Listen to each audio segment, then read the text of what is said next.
2003 সালের পর থেকে নষ্ট হতে যাচ্ছে। কেন এই বিদ্যালয়ের শিক্ষকরা কেন একটা রফিক তৈরি করতে পারছে না, একটা জাহিদ তৈরি করতে পারছে না? কেন? অবশ্যই আপনারা এই জন্য কাজ করে দাঁড়াবেন। আপনারা কোন পলিটিক্যাল প্রভাবে রয়েছেন জানি না। এক সময় রাজাপুর স্কুলকে আমরা গরু গোয়াল বলতাম, অথচ কাদের বেসিসে রাজাপুর স্কুলে স্বর্ণ বাড়িয়ে দিয়ে গেছে। তাহলে আমরা কেন স্বর্ণের থেকে, গোল্ডের থেকে, জুয়েলের থেকে কেন আমরা আজকে মাটিতে চলে আসছি? আমি আমার প্রধান শিক্ষক আজকে যে দায়িত্ব রয়েছেন, যখন প্রধান শিক্ষক হয়েছিল আমি জানতাম না উনি আবেদন করেছেন, আমি জানতাম যে রহিমুল হক প্রধান শিক্ষক হচ্ছেন, কিন্তু যখন আমার একজন ফোন করে বললো যে মিজান স্যার প্রধান শিক্ষক হয়েছে, আমি আমার চেয়ার থেকে লাভ উঠেছিলাম। এবং সেদিন আমি বলেছিলাম আমার কলিগদেরকে যে আমি যে স্কুলে পড়তাম সেই স্কুলে একজন যোগ্য লোক, একজন সৎ ও নির্ভীক লোক হলো, আমি হয়তো আমাদের স্কুলে সেই ঐতিহ্য ফিরে পাবো। কিন্তু দুঃখের বিষয়, আমি জানি না কি হয়েছে আপনাদের, আমার কথাই কষ্ট পাবেন না প্লিজ। আমরা অত্যন্ত আবেগ আপ্লুত। এই বিদ্যালয়ের যে জুয়েলারি আছে, এই জুয়েলারি প্রত্যেকটা ছাত্র এর জন্য দুঃখ অনুভব করে। অতএব আমি শ্রদ্ধাভাজন শিক্ষককে অনুরোধ করব, আপনারা দয়া করে অনেক সচেষ্ট হন। যারা আজকের এই বিদ্যালয়ে 10ম রেজাল্ট চায় না, আজকে যারা 6-এ ভর্তি হলো, তাদেরকে আমরা 5 বছর পরে দেখান যে হ্যাঁ আমরা একটা গোল্ডেন জুয়েলারি এই বিদ্যালয় থেকে তৈরি করে দিলাম, যেটা এই এলাকার মানুষের সুনাম, আপনাদের সুনাম অক্ষুণ্ণ রাখবে। আপনাদের যে সুনাম এবং আপনার যে ভালোবাসা, সেই ভালোবাসার প্রতি এই ছাত্ররা একসময় কৃতজ্ঞতাবোধ থাকবে। এই যে আফজাল হোসেন স্যার আছেন, স্যার বলছেন যে আমাদের চেয়ারে দেখলে আমরা উঠে যাই, কিন্তু আমাদের তৈরি করতে হয়েছে উঠার মতো করে। আমাদেরকে সেই নৈতিকতা শিক্ষা দেওয়া হয়েছে, আমাদেরকে ক্লাসে যা বলা হয়েছে যে তুমি এইটা করতে পারবা, তুমি যদি এই না করো পারবা না, তুমি শিক্ষকের কাছে কি করতে হবে।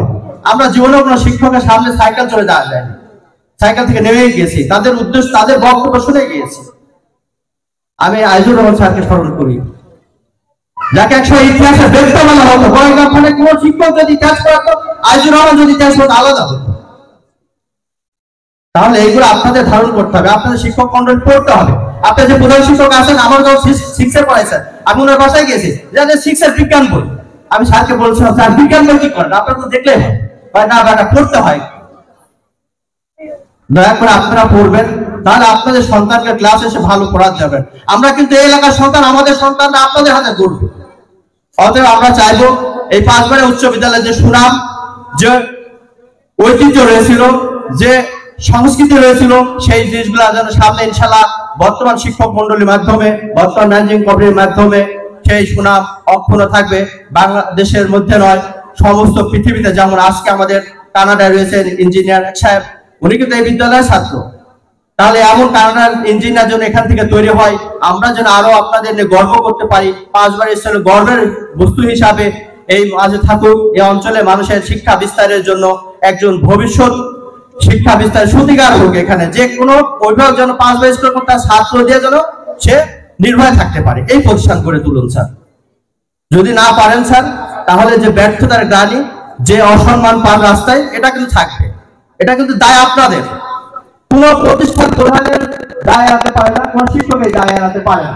কারণ আমি আমার প্রতিষ্ঠান প্রধানকে তো অসম্মান করে, তারা আমাকে তৈরি করেছে, আমার বাচ্চা তৈরি করেন।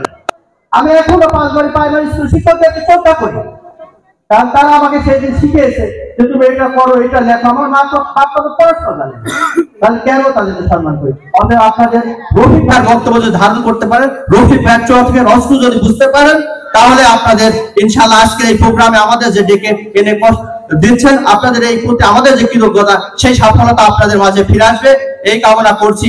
সর্বশেষ বলছি, আমরা যখন রবি হব তোমাদেরকে দেব আলো, কিন্তু আমরা যখন মৃন্ময় যাব তোমরা আমাদেরকে স্মরণ করো।